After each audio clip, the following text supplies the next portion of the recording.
2026 বিশ্বকাপ champion France লেখা হয়ে গেছে দেয়াল লিখন। অবাক হচ্ছে, বলছেন এখনো তো খেলাই হলো না, সেমিফাইনাল, আর্জেন্টিনা কি পিছিয়ে পড়বে? দেখুন কি হবে না হবে সে তো সময় উত্তর দেবে। তবে আমি যেটা বলছি, এটা বলছে আমজনতা, বিশ্বের তাবর তাবর ফুটবল বোদ্ধা, ফুটবল বিশেষজ্ঞ, ফুটবল ফ্যান, তারা বলছেন এই যে লড়াই ফ্রান্স লড়ছে, যে ম্যাচ তারা খেলছে, তাদেরকে আটকানো অসম্ভব।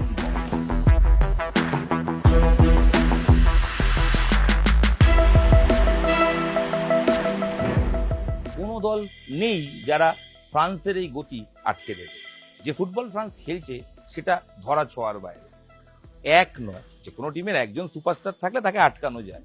মেসিকে আটকানো যায়নি, তবে মেসির পেছনে দুজন তিনজন লোক দিয়ে তাকে আটকে রাখার ব্যবস্থা কেপ ভার্দে কিংবা পরবর্তী সময় ইজিপ্ট করেছিল। কিন্তু ফ্রান্সের ক্ষেত্রে কি করবেন? ফ্রান্সের তো একজনকে ধরলে আরেকজন গোল করছেন, তাকে ধরলে তৃতীয় জন গোল করছেন। টিমের অ্যাটাক লাইনটা তারা মেশিনের মতো ছুটছে, মিডফিল্ড, আপফ্রন্ট, ইভেন ডিফেন্স, প্রত্যেকে যে সামঞ্জস্য দেখাচ্ছে এবং যে গতিতে ফুটবল খেলছে, সেই গতি চলতি বিশ্বকাপে কোনো দেশের নেই। এই ফ্রান্সকে আটকানো সত্যি অসম্ভব। দিদিয়ের দেশও তার তৈরি করা এই টিম, এবং তিনি নিজে কোচ হিসেবে বিশ্বকাপ জিতেছেন, প্লেয়ার হিসেবে 98তে বিশ্বকাপ জিতেছিলেন। তবে ফ্রান্সের এটা গোল্ডেন জেনারেশন লিখে রাখতে পারেন।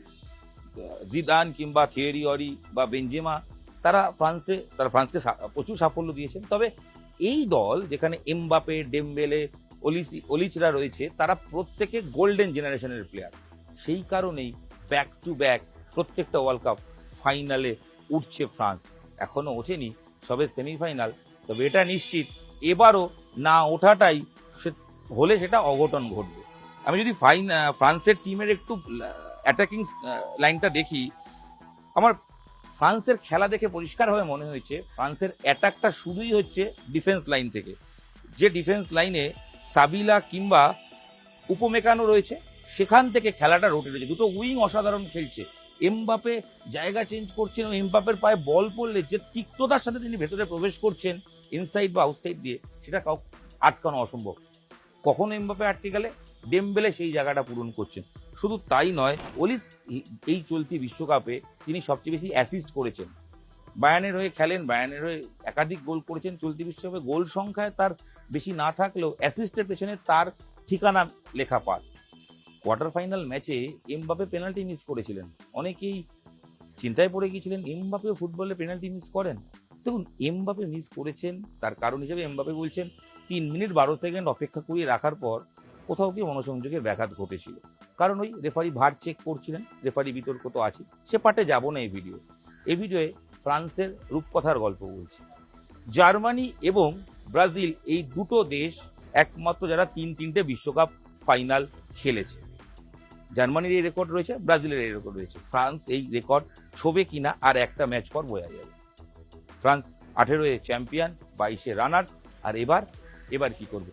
ফ্রান্সের টিমে সবচেয়ে যেটা গুরুত্বপূর্ণ, ডিফেন্স এখনো পর্যন্ত একটা মাত্র গোল খেয়েছে।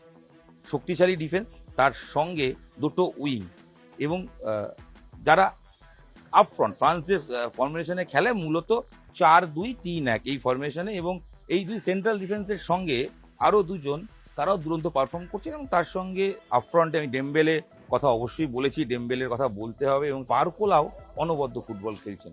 অলিচ, বারকোলা, এমবাপে, ডেমবেলে, এরা যে ফুটবলটা খেলছেন, এই ফুটবল আটকে রাখা সম্ভব হচ্ছে না। গতিতে বিট করে চলে যাচ্ছেন, খেলার শুরুতে এমন প্রেসার ক্রিয়েট করছেন, খেলার শুরুতে এতটা বিপক্ষের ওপর চেপে বসছেন যে বিপক্ষ শ্বাস নিতে পারছেন।